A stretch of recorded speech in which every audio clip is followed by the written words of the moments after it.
Hello everyone, কেমন আছো সবাই? তোমাদের স্বাগত জানাই আমাদের ইউটিউব চ্যানেলে। তো বন্ধুরা, আজকে আমি নিয়ে আসলাম টিপিএসসি ক্যান্ডিডেটদের জন্য একটা দারুণ class time and work. Time and work থেকে যখন কোশ্চেন আসে, টাইম অ্যান্ড ওয়ার্ক আর তার একটা রিলেটেড চ্যাপ্টারও আছে, পাইপস ইন সিস্টেম। তো আজকে আমি টাইম অ্যান্ড ওয়ার্কের পার্ট 1 নিয়ে আসলাম। নেক্সট আমি আরো এরকম ক্লাস নিয়ে আসবো পাইপস ইন সিস্টেমেরও। তো আজকে দেখি টাইম অ্যান্ড ওয়ার্কের পার্ট 1-এ কি রয়েছে।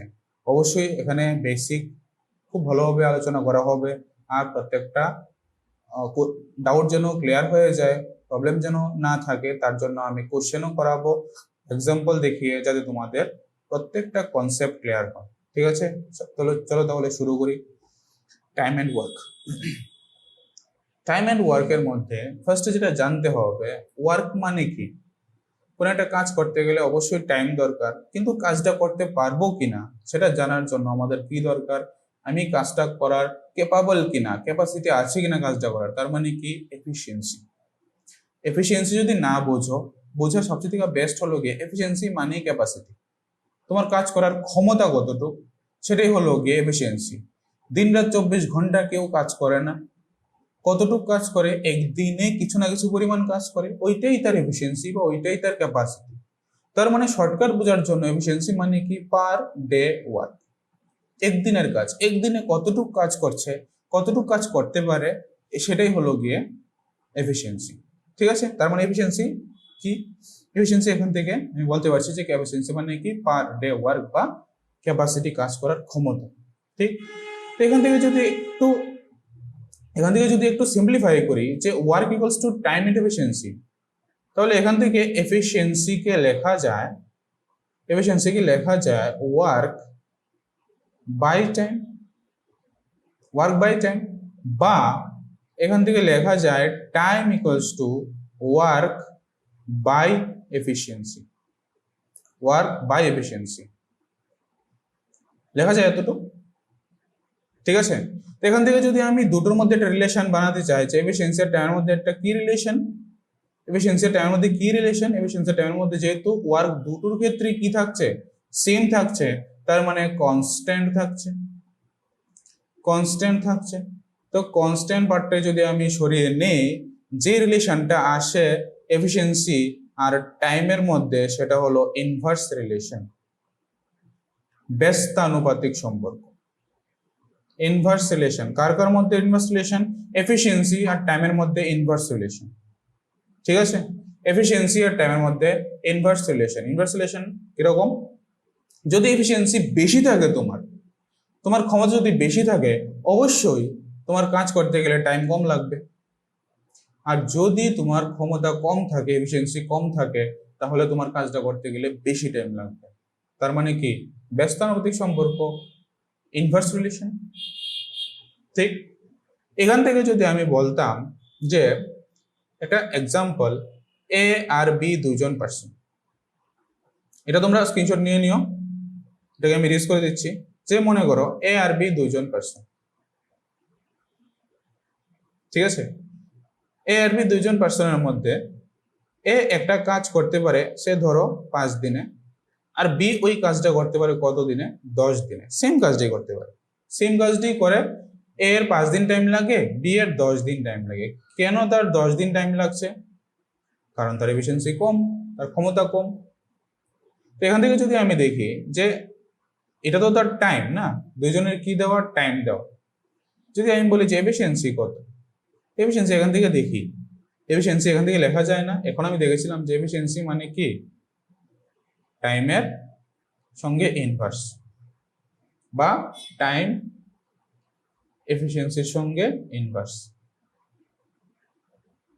ঠিক, এখান থেকে যদি আমি বলি যে কি আসবে, তাহলে 5 হলে ইনভার্স হলে 1/5 হবে, 10 হলে 1/10 হবে এফিসিয়েন্সি। এটাই তো ছিল।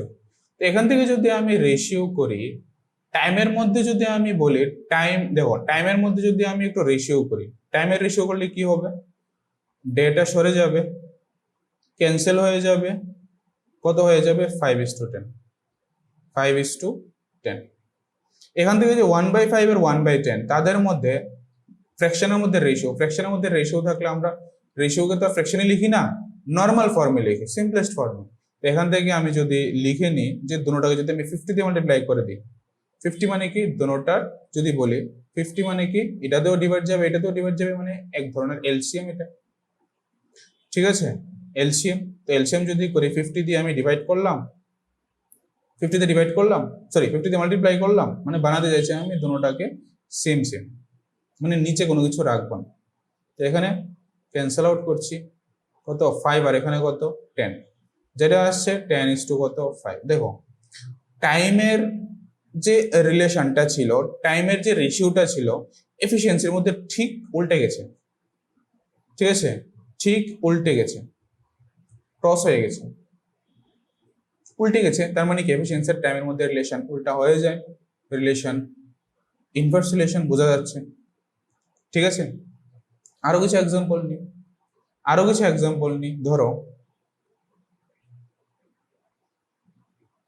এ আর বি ছিল, তো এ আর বি ছিল, একজন 5 দিনের লাগে, একজন 7 দিন করে, একজন 5 দিনে করে, একজন 7 দিনে করে একটা কাজ, ঠিক আছে। যদি এ একলা করে 5 দিন লাগে, বি যদি একলা করে 7 দিন লাগে, মানে এলোন যদি করে, এলোন কাজ করবে, ঠিক আছে। আমি যদি রেশিও নেই যে টাইমের রেশিও কত 5:কত 7, এফিসিয়েন্সির রেশিও কত চলে আসবে 1/5:1/7, এটাই। এখান থেকে 1/5:1/7 কে যদি আমি আবার ফার্দার এটাকে সিম্পলেস্ট করতে চাই, সিম্পলেস্ট ফর্মে আনতে চাই, তাহলে কি করতে হবে 5 আর 7 এর এলসিএম দিয়ে মাল্টিপ্লাই করতে হবে। 5 আর 7 এর এলসিএম দিয়ে, 5 আর 7 এর এলসিএম কত 35, তো 35 দিয়ে দুটোটাকে মাল্টিপ্লাই করে দাও, ঠিক আছে। 7 দিয়ে মাল্টিপ্লাই করলাম, সরি 7 দিয়ে ডিভাইড করলাম 5 দিয়ে ডিভাইড করলাম 35 কে 7, কত আসলো 7:5। তো এফিসিয়েন্সি কি হয়ে গেল, টাইমের উল্টা হয়ে গেল, 5:7 ছিল 7:5 হয়ে গেছে। তার মানে এখান থেকে আমরা ইজিলি এই দুটো রিলেশন আমরা বার করতে পারি, যে টাইম আর এফিসিয়েন্সি, টাইম যদি দেওয়া থাকে এফিসিয়েন্সি বার করতে পারবো। এইবার আমার যে জিনিসটা জানতে হবে সেটা হলো গিয়ে ওয়ার্ক, আর ওয়ার্ক মানে কি, ওয়ার্ক জানতে হবে। আর ওয়ার্ক মানে কি, ওয়ার্ক হলো গিয়ে টাইম ইনটু এফিসিয়েন্সি, টাইম আর এফিসিয়েন্সি মাল্টিপ্লাই করে দেবো, ওয়ার্ক চলে আসবে, ঠিক তাই তো। এবার যদি দেখো যে মাল্টিপ্লাই যখন করব, মাল্টিপ্লাই যদি করি এখানে টাইম কত 5, এর জন্য টাইম কত 5, বি এর জন্য টাইম কত 5, এফিসিয়েন্সি কত 7। তো মাল্টিপ্লাই যদি করি, মাল্টিপ্লাই করলে কি চলে আসবে, মাল্টিপ্লাই করলে কত চলে আসবে 35। এই 35টা এখানেও তো এসেছিল না, এখানেও তো এসেছিল, এখানে কি এসেছিল তাদের এলসিএম করে। তার মানে ওয়ার্ক যদি আমি বার করতে চাই তাহলে এলসিএম করলেও কি আসবে, হ্যাঁ, যদি এলসিএম করে নিই তাহলেও আসবে, এলসিএম করে নিই তাহলেও আসবে। আর 5 আর 7টা তো আলাদা আলাদা কিছু না, 5 আর 7টা কি ছিল, দুটো টাইম ছিল, তাদেরকে আমি যদি বলি যে এলসিএম করে দিই, টাইম আর এফিসিয়েন্সি তো অলমোস্ট সিমিলার, শুধু একটা ইনভার্স রিলেশন না, নাম্বারগুলো তো সেমই থাকছে। তো যদি টাইম দুইটাকে যদি আমি এলসিএম করে নিই তাহলে ওয়ার্ক চলে আসে, ঠিক আছে, ওয়ার্ক চলে আসে। আর যদি ওয়ার্ক চলে আসে, ওয়ার্ক যদি চলে আসে 5 দিনে করছে 7 দিনে করছে, যদি আমি এলসিএম করি কত আসবে 35। আর এখান থেকে আমি তো এফিসিয়েন্সি বার করে নিতে পারবো না, আর এফিসিয়েন্সি তো আমি দেখেও ছিলাম যে এফিসিয়েন্সি কত 7:5, তার 7 তার 5, কে করে এসেছিল ডিভাইড করে এসেছিল, ডিভাইড করে এসেছিল 35 কে ডিভাইড করেছিলাম 5 দিয়ে 7 আসলো, 35 কে ডিভাইড করলাম 7 দিয়ে 5 আসলো। তো এটাকে এই স্ট্রাকচারটা ইউজ করে আমি পুরো টাইম এন্ড ওয়ার্কের কোশ্চেন সলভ করতে পারবো ইজিয়েস্ট ওয়েতে। তো ফার্স্ট কোশ্চেনের দিকে যাই, আমি কোশ্চেন দিয়ে সবটা পার্ট বোঝানোর চেষ্টা করবো যাতে তোমাদের কোনো সমস্যা না হয়। ফার্স্ট কোশ্চেন দেখো, আর ফার্স্ট কোশ্চেনের মধ্যে, কোশ্চেনের আগে একটা কথা আছে যে এখানে যত ধরনের টাইম এন্ড ওয়ার্ক করবো তার মধ্যে কিছু টাইপ থাকবে। তো আজকে আমরা যে টাইপটা করব সেটা হলো গিয়ে টুগেদার কেস, টুগেদার কেস কিছু টাইপ থাকবে, আজকে আমরা করাবো টুগেদার কেস, ঠিক আছে। নেক্সট ক্লাসে আমরা করব লিভিং কেস, নেক্সট ক্লাসে আমরা করব লিভিং কেস, মানে কোনো কিছু কাজ স্টার্ট হওয়ার কিছুদিন পরে যদি কেউ চলে যায়, ঠিক আছে। তো আজকে আমরা টুগেদার কেস প্রত্যেকটা আলোচনা করবো, একটু ভালোভাবে বোঝার চেষ্টা করো তোমরা। First case, first question, A and B can do a piece of work in 15 days and 10 days respectively. Time দেওয়া এ আর বি এর টাইম দেওয়া যে তার 15 ডেজ লাগে আর বি এর 10 ডেজ লাগে, ঠিক? If they work together then in how many days the work will be completed. একটা জিনিস বোঝার চেষ্টা করো, মনে করো একটা টেবিল, মনে করো একটা টেবিল, এই টেবিলটা বানানোর জন্য দুজন পার্সনকে নিয়োগ করা হলো, দুজন পার্সনকে রিকোয়ার করা হলো, ঠিক আছে, রিক্রুট করা হলো। তো এই রিক্রুট করার পরে দুজন পার্সন আলাদা আলাদা করে যদি টেবিলটা বানাতো, তার 15 দিন লাগতো, তার 10 দিন লাগতো। দুজন যদি একসঙ্গে টেবিলটাকে, আমি বলেছি দুজন একসঙ্গে কাজ করো, দুজন একসঙ্গে টেবিলটাকে বানাও, তাহলে কি আর এতদিন টাইম লাগবে? না। কয়দিন টাইম লাগবে? 15 দিন আর 10 দিনের থেকে কম লাগবে, এতটুকু তো আমি বুঝি। দুজন যদি একসঙ্গে কাজ করে তাহলে কি হবে? টাইম কমে যাবে, টাইম কম লাগবে, কারণ বেশি বেশি তারা কাজ করবে, বেশি বেশি কাজ করবে না, তাদের এফিসিয়েন্সি নিয়ে কাজ করবে। এরকম তো না যার আমার ক্ষমতা এতটুকু তার থেকে বেশি কাজ করছে, এরকম কিছু হয় না। যার ক্ষমতা যতটুকু সে ততটুকুই কাজ করে। তো এর ক্ষমতা যতটুকু সে ততটুকুই কাজ করবে, বি এর ক্ষমতা যতটুকু সে ততটুকুই কাজ করবে। তো এবার দুইজন যদি একসঙ্গে কাজটা করে, হ্যাঁ কিছু পরিমাণ কাজ করে নিল, বি কিছু পরিমাণ কাজ করে নিল, কাজটা তাড়াতাড়ি কমপ্লিট হয়ে যাবে। তাড়াতাড়ি কমপ্লিট হলো মানে কি? টাইম কম লাগলো। কেন টাইম কম লাগলো? কারণ দুজন একসঙ্গে কাজ করছে, তাতে কি হলো? তাদের দুজনের এফিসিয়েন্সিটা একসঙ্গে কাজে লাগছে, একসঙ্গে কাজে লাগছে।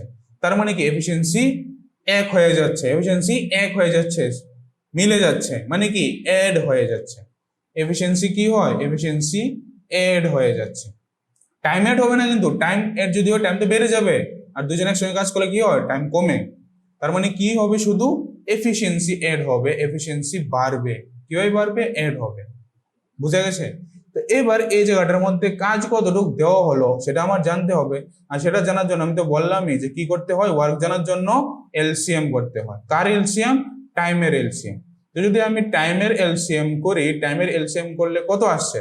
15 আর 10 এর, 15 আর 10 এর এলসিএম করবো। আর এলসিএমটা কি? এলসিএমটাই তো হলো আমার ওয়ার্ক, তাই তো। 15 আর 10 এর এলসিএম কত? 30। কেন 30? 30 কে 15 দিয়ে ডিভাইড যায়, 10 দিয়ে ডিভাইড যায়, তার মানে 30।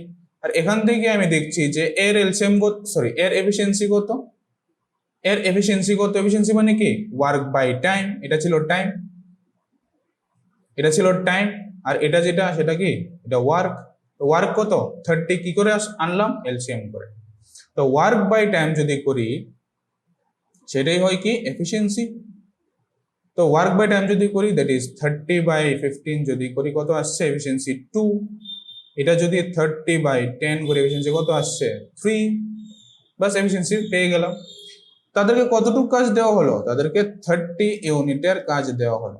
এই 30 ইউনিটের কাজ কে করবে? এ আর বি একসঙ্গে করবে। একসঙ্গে করলে কি টাইম প্লাস হয়? না, টাইম তো কমে। কি জন্য কমে? কারণ এফিসিয়েন্সি বাড়ে। এফিসিয়েন্সি বাড়ে মানে কি? অ্যাড হয়। এফিসিয়েন্সি কত? এর এফিসিয়েন্সি 2 আর বি এর এফিসিয়েন্সি কত? 3। টোটাল এফিসিয়েন্সি কত? 5। তো টাইম কতটুকু লাগবে? টাইম ইকুয়ালস টু কি? Work by efficiency. তো ওয়ার্ক তো 30 ইউনিট, এফিসিয়েন্সি কত? 5। তাহলে 30/5, তার মানে কত দিন লাগবে? 6 দিন লাগবে। 6 দিন লাগবে, অপশন সি, 6 দিন লাগবে। ক্লিয়ার এতটুকু? একটু দেখে নাও, আশা করছি প্রত্যেকের ক্লিয়ার হয়ে যাবে। কি করলাম? ফার্স্টে এলসিএম করলাম। কার এলসিএম? টাইমের এলসিএম করে কি বার করলাম? এফিসিয়েন্সি বার করলাম।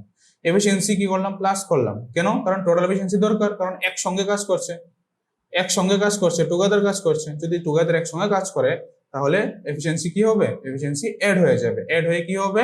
যে টোটাল কাজটা ছিল ওই টোটাল কাজটাকে আমি কি করব? ডিভাইড করে দেব, কারণ এটা ছিল আমার ওয়ার্ক আর এটা কি? Total efficiency. টোটাল এফিসিয়েন্সি যদি ওয়ার্ক বাই টাইম এফিসিয়েন্সি হয় তাহলে ওয়ার্ক বাই এফিসিয়েন্সিও তো টাইম হবে না। ঠিক আছে? Clear?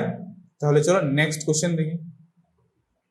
A, B, and C can do a piece of work in 15 days, 10 days, 12 days respectively. If they work together, then in how many days the work will be completed? A, B, C can do a work in 15 days, 10 days, and 12 days respectively. কি বার করবো ফার্স্টে? এটা তো time দেওয়া। কি বার করতে হবে? Work বার করতে হবে, তার জন্য এলসিএম করতে হবে। কত আসছে? যদি তিনটাই এলসিএম করি কত চলে আসছে? 60। কত চলে আসছে? 60। এখান থেকে কি বার করবো? এফিসিয়েন্সি। কি করে? ডিভাইড করে। কাকে ডিভাইড করব? এলসিএম কে। কি দিয়ে? এর টাইম দিয়ে। এর টাইম কত? 15। কত চলে আসছে? 4। সেম এটাকে ডিভাইড করব কি দিয়ে? বির টাইম দিয়ে। বি টাইম কত? 10। কত চলে আসছে? 6। সেম ওয়ার্কটাকে ডিভাইড করব কত দিয়ে?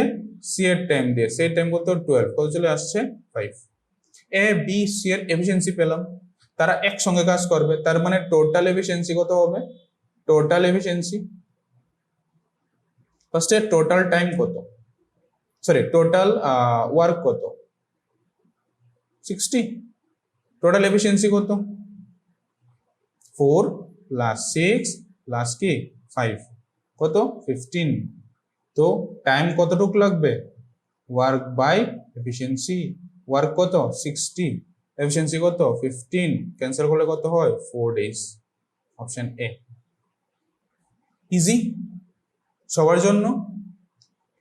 নেক্সট কোশ্চেন তাহলে, A and B together can complete a particular task in 4 days। এবার দিল যে A আর B একসঙ্গে একটা কাজ করতে পারে যার জন্য তার টাইম কতদিন লাগে? 4 দিন লাগে, 4 days লাগে। If A alone can complete the same task in 12 days, R A যদি এই কাজটা 12 দিনে কমপ্লিট করে, একলা একলা যদি করে, এলোন যদি করে, তাহলে in how many days will B take to complete the task if he works alone? যদি বি একলা কাজটা করে তাহলে কত দিনে কমপ্লিট করবে? এরকম টাইপের কোশ্চেনটা দেখো কিভাবে করতে হয়। সেম ভাবে আমরা কি নেব? এলসিএম নেব। আর এলসিএম কত হবে? 12 আর 4 এর 12ই হবে। এখানে এফিসিয়েন্সি আসবে, কিন্তু এফিসিয়েন্সিটা কার আসবে? এ আর বি এর আসবে। কত আসবে? 12 ডিভাইডেড বাই 4, যেটা আসছে 3। যেটা আসছে 3, এটা কি এ আর বি এর একসঙ্গে এফিসিয়েন্সি। আর এখানে 12 ডিভাইডেড বাই যদি 12 করি কত আসছে? 1। এটা কার এফিসিয়েন্সি? শুধু এর এফিসিয়েন্সি। এ আর বি এর টোটাল এফিসিয়েন্সি কত? 3 ইউনিট। এর এফিসিয়েন্সি কত? 1 ইউনিট। তাহলে বি এর এফিসিয়েন্সি এখান থেকে কত পাবো আমরা? 2 ইউনিট। বলছে বি যদি একলা কাজটা করতো, এলোন যদি করতো, কতটুকু কাজ করতো? 12 ইউনিটের। তো তার ক্ষমতা কতটুকু ছিল? এফিসিয়েন্সি কত ছিল? 2 ইউনিট করে আমরা বার করলাম, এই যে। তো ডিভাইড করে দেব, টাইম চলে আসবে কত? 6 days। অপশন এ ঠিক। বুঝে গেছে কিভাবে করতে হয়। Next question, A and B together can do a piece of work in 24 days। A B together যদি করে 24 days টাইম লাগে, while B C can do the same piece of work in 30 days। B C যদি একসঙ্গে করে তাহলে 30 days time লাগে। C A can do it in 40 days। C আর A যদি একসঙ্গে কাজটা করে তাহলে তাদের 40 days টাইম লাগে। In how many days will C take to complete the work if he works alone? সে যদি একলা কাজটা করে তাহলে তাদের কতদিন টাইম লাগবে? তাহলে তার কতদিন টাইম লাগবে? তো এখান থেকে কি বার করবো? আমি এলসিএম বার করব। তো এলসিএম বার করে নি। 24, 30 আর 40 এলসিএম কত? 120। কি বার করব? এফিসিয়েন্সি। এফিসিয়েন্সিটা কার কার বেরোবে একটু খেয়াল করে করতে হবে। এখানে যেটা বেরোবে এ প্লাস বি এর বেরোবে, এখানে যেটা বেরোবে বি প্লাস সি এর বেরোবে, এখানে যেটা বেরোবে সি প্লাস এ এর বেরোবে। কিভাবে আসবে efficiency? Work by time. Work কত? এলসিএম করে বার করলাম কত? 120। 120 ডিভাইডেড বাই তাদের টাইম কত লাগতো? 24 days। তাহলে ডিভাইড বাই 24 কত আসছে? 5। সেম ওয়ার্ককে আমি ডিভাইড দেবো কি দিয়ে? তাদের টাইম দিয়ে, বি প্লাস সি এর। কত আসছে? 4। সেম ওয়ার্ককে আমি ডিভাইড দেবো কত দিয়ে? তাদের টাইম দিয়ে। কত আসছে? 3। এবার যদি এখান থেকে দেখি আমি টোটাল এফিসিয়েন্সি কত? টোটাল এফিসিয়েন্সি কত? A plus B, B plus C, C plus A. A plus B কত? 5। বি প্লাস সি কত? 4। সি প্লাস এ কত? 3। তো এখান থেকে এ দুইটা, বি দুইটা, সি দুইটা, তার মানে 2 ইন্টু এ প্লাস বি প্লাস সি লেখা যায়। এখান থেকে 5 প্লাস 4 9 প্লাস 3 12। তো এখান থেকে a plus b plus c এর টোটাল এফিসিয়েন্সি কত আসছে 12/2 দ্যাট ইজ 6। যদি a b c এর টোটাল এফিসিয়েন্সি 6 হয়, c এর এফিসিয়েন্সি কত হবে? a আর b এর টোটাল এফিসিয়েন্সি যদি মাইনাস করে দিই, a আর b এর টোটাল এফিসিয়েন্সি কত 5 unit, total a b c এর কত 6 ইউনিট, তাহলে a আর b এর একসঙ্গে 5 unit plus c equals to 6। তার মানে এখান থেকে c এর এফিসিয়েন্সি কত 1 ইউনিট। c এর এফিসিয়েন্সি 1 ইউনিট। কতটুক কাজ তাকে একলা করতে হবে? 120 ইউনিট। পুরোটা কাজ যদি সে একলা করে তাহলে তার টাইম কতটুক লাগবে? এখানে করছি ওয়ার্ক কতটুক 120, তার এফিসিয়েন্সি কত 1 ইউনিট, টাইম কতটুক লাগবে? তাহলে 120 days. 120 days, option number D. ঠিক আছে, যাদের ক্লিয়ার হয়ে গেল তো ক্লিয়ার হয়ে গেল, যাদের ক্লিয়ার হয়নি তোমরা আরেকবার এটাকে রিভাইন্ড করে দেখো ভিডিওটাকে। ঠিক আছে, এই পার্টটা আরেকবার রিভাইন্ড করে দেখো, ক্লিয়ার হয়ে যাবে, আমি গ্যারান্টি দিচ্ছি। একদম ইজি, কিছু নেই তাতে। ঠিক আছে, তো চলো তাহলে next question. P is 30% more efficient than Q। 30% more efficient মানে এফিসিয়েন্সির কথা দিচ্ছে। P is 30% more। 30% more মানে কি? P আর Q যদি মানে বেশি কে, Q বেশি, P বেশি, 30% মোর কে, P 30% মোর, তার মানে P বেশি। যদি আমি ধরতাম যে Q যদি ধরো 100 হয়, তাহলে 100% হয়, তাহলে P কি 30% বেশি মানে 130% হবে। বাস তাদের মধ্যে রেশিও করে দিই, তাহলে তো হয়ে গেল পার্সেন্টেজ ক্যান্সেল, 0 0 ক্যান্সেল। ঠিক আছে, তো যেটা আসছে 0 0 ক্যান্সেল, যেটা আসছে কত 13:10। এটা কি এফিসিয়েন্সি। আর এফিসিয়েন্সি পাওয়া মাত্র আমি বলতে পারি যে টাইম কি আসবে, ঠিক তার উল্টা, ইনভার্স হবে। কত 10:13। টাইমেরও আমি রিলেশন পেয়ে গেলাম, রেশিও পেয়ে গেলাম। নেক্সট কি বলছে? P can complete a work in 23 days. আমি কি পেলাম? পি এর টাইম কতটুকু লাগে 10 ইউনিট, তারা কি দিল 23 ডেজ, তার মানে 10 ইউনিট আর 23 ডেজ সেম। 10 ইউনিট আর 23 ডেজ কি তাহলে সেম। ঠিক আছে, তো যদি সেম হয় তাহলে আচ্ছা এখান থেকে আর কি বলা যায়? If P and Q work together, how much time will it take to complete the same work? তো পি এখানে বলছে কি P can complete a work in 23 days, তার 23 ডেজ লাগে। ঠিক আছে, তার 23 ডেজ লাগে। তো এখান থেকে যদি আমি দেখি 23 ডেজ মানে টাইম দেওয়া, 23 ডেজ মানে টাইম দেওয়া, আর তার এখান থেকে টাইমের রেশিও দরকার নেই, বাদ দিলাম টাইমের রেশিও। বলা যায় টাইমের রেশিও, এখান থেকে টাইমের রেশিও বলা যায়, কোনো প্রবলেম নেই তাতে, কিন্তু আমার এই জায়গাটাতে দরকার নেই, আমার এফিসিয়েন্সির রেশিও পেলাম, এটাই অনেক, এটাই হয়ে যাবে আমার। যেখান থেকে যদি আমি দেখি যে টাইম দেওয়া কত ডেজ 23 ডেজ, ওয়ার্ক কি এফিসিয়েন্সি ইনটু টাইম। ওয়ার্ক তাহলে এখান থেকে বার করতে পারো কিরকম ভাবে, এফিসিয়েন্সি কত পি এর এফিসিয়েন্সি, পি এর কয়দিন লাগে, পি এর টাইম লাগে 23 ডেজ, পি এর টাইম লাগে 23 ডেজ, আর তার এফিসিয়েন্সি কত 13 ইউনিট। তাহলে 13 ইউনিট ইনটু 23 হলো গিয়ে টোটাল ওয়ার্ক। আর এই ওয়ার্কটা কে কে করছে? If P and Q work together, তারা যদি একসঙ্গে করলে কি হয়? এফিসিয়েন্সি অ্যাড হয়। এফিসিয়েন্সি কত? এফিসিয়েন্সি অ্যাড হলে এফিসিয়েন্সি টোটাল এফিসিয়েন্সি কত হয়ে যাবে 23 ইউনিটের হয়ে যাবে। টোটাল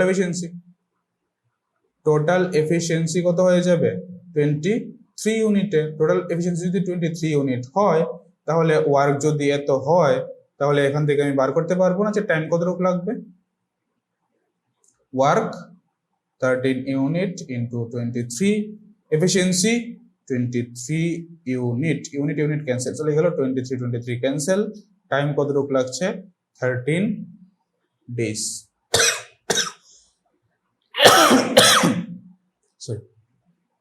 ঠিক আছে, অপশন নাম্বার কি সি। ক্লিয়ার? তো এতটুকু করার পরে আমি একটা কোশ্চেন তোমাদের জন্য রাখলাম, যে কোশ্চেনটা তোমরা একটু সলিউশন করে কমেন্টে আনসারটা দেবে, ঠিক আছে? তো আজকে আমি রাখলাম টাইম এন্ড ওয়ার্কের পার্ট 1। নেক্সট ডেটে আমরা আনবো, মানে নেক্সট ক্লাসে আমরা আনবো টাইম এন্ড ওয়ার্কের পার্ট 2, যেটাতে আমরা করব living case as well as joining case, ঠিক আছে? তো আজকে এতটুকু রাখছি। সবাই ভালো থেকো, সুস্থ থেকো।